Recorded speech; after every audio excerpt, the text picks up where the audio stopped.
It's a beautiful autumn afternoon in Southern California as we're alongside the San Gabriel Mountains for the final event of the National Hot Rod Association season. Good afternoon, everybody, and welcome to the 28th Annual Winston Finals. I'm Joel Myers, and today we're at the LA County Fairgrounds in Pomona, California. Believe it or not, after 17 races this year, we get ready today for the 18th and final event. Only 54 points separated the top two drivers in the top fuel division coming in. Well, the unbelievable has already occurred. And with more on that story, let's head over to Steve Evans. Joel, in qualifying, Kenny Bernstein ended up 2 positions ahead of Joe Amato and earned 4 bonus points. Exactly what he wanted, because that narrowed the deficit to exactly 50 points. But then in round 1 this morning, Kenny Bernstein lined up alongside Danielle DePorter. And for reasons nobody can explain, Kenny has never had good luck in the opening stanza against female drivers. He didn't here today. A blower problem eliminated Bernstein, and immediately back in the lanes, the Amato crew started their celebration. Kenny Bernstein, well, you can just imagine how he felt. It's a shame. One of those things, you know. No one will ever forget the 300-mile-an-hour year you've had, though. Well, we appreciate that. It's a great honor for the team and for our people to accomplish that. You know, we're just, you know, Joe Amato, that whole group, this group out here runs really hard, and it's tough to keep up with them all the time. And, you know, obviously it's been 2 years in a row we've gone down to the wire here, but maybe next year will be our year. We're just, we're glad it's over with, actually, to be honest about it. C93. After Amato beat Tony Pedregon in round 1, the celebration at the far end gained more steam. Oh, the good Lord was shining on him.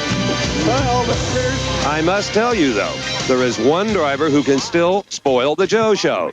He is local favorite Corey McClanathan. Now, should Joe lose in the second round coming up in just a few minutes, and Corey Mack go on to win the entire event and set an all-time national record, he'll be the champ. Hey, weirder things have happened in drag racing, believe me. Don Garlitz has the similar story in Funny Car. Well, Steve, John Force came into the Winston Finals the decided underdog against Cruz Pedregon. By his own admission, he said, I need a miracle to pull this one off. Well, he didn't get his miracle. In the first round of qualifying yesterday, the car left the line, the tires spun, the throttle hung wide open, the car made a violent turn, went over on its roof, slid down the drag strip, kissed the retaining wall, and continued to spin around, ended up in the lights upside down.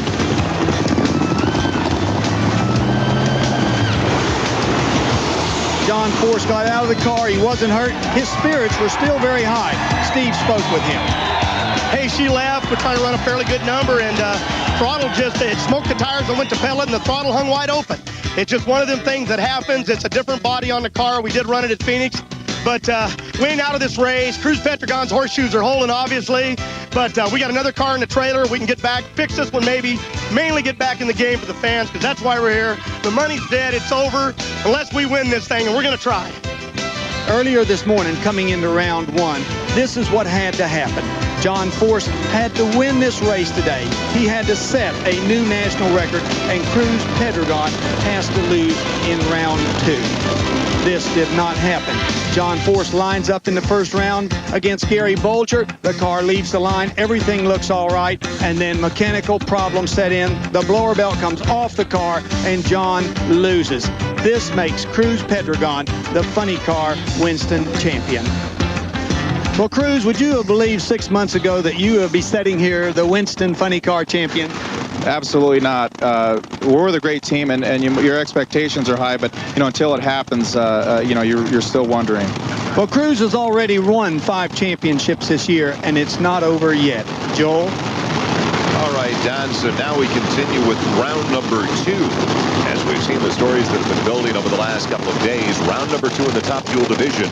And as you can see, Joe Amato doesn't have to worry about Kenny Bernstein in the point standings anymore, but he still has to be concerned with Corey McClanathan. Oh, absolutely. And Ed McCullough has won the last 3 out of 4 NHRA national events. He will not be a pushover here. Amato qualified number 4 at a 486, beat Tony Pedregon in round 1. McCullough qualified solidly number 5 at a 488, and he dispatched Tommy Johnson Jr. in the initial frame. All right, here we go. Ed McCullough in the near lane. Joe Amato in the far lane. How much horsepower? Well, let's see. 20 brand new Corvette automobiles combined wouldn't have as much horsepower as one of these cars. Well over 5,000. There's Amato. He needs some breathing room between himself and Corey Mack. They're away. It's a great race. Amato falls back. Ed McCullough wins it at 4.91 seconds. A big speed, 292 miles an hour. Joe Amato is out of competition at the Winston finals, but is he yet the Winston champ? We will find out as the day develops, as Joe Amato is knocked out in round number 2. We continue with the second round, and we get ready for the young man we were just talking about, Corey McClenathan from Anaheim, California, 29-year-old, going up against Don Prudhomme. And let's get an idea of the disappointment that has to be experienced right now as we head down to the end of the track and join Steve. Joe Amato, you know what Corey McClenathan has to do to ruin your day. Is it possible?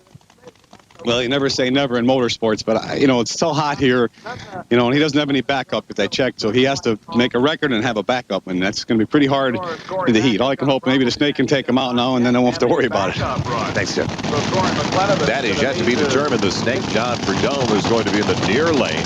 In the far lane, the young man from Anaheim, California, Corey McClenathan. Well, even though Don Prudhomme has won 3 races this year, lately he hasn't had his usual venom, so Corey Mack may be in a very good position here. Prudhomme did not qualify all that well. McClenathan, on the other hand, qualified number 2 at a 4.84, and he took Robert Reel out of the game in round 1. Prudhomme qualified number 7. That's slow for him at a 4.94, and he got to Rance McDaniel. All right, here we go. Snake in the near lane. Corey McClenathan, far side. So far, every driver with lane choice has taken that far lane. Staged and ready.